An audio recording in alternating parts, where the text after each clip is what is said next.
You ask Tiger to solve. This deals with linear equations with one unknown.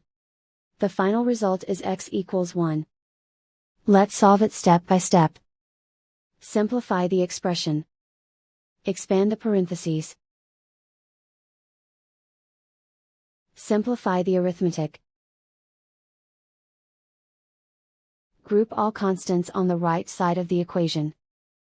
Subtract 21 from both sides. Simplify the arithmetic.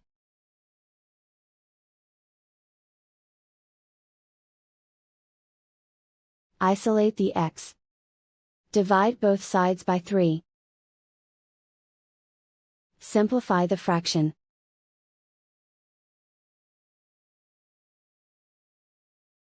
And so the final result is x equals 1.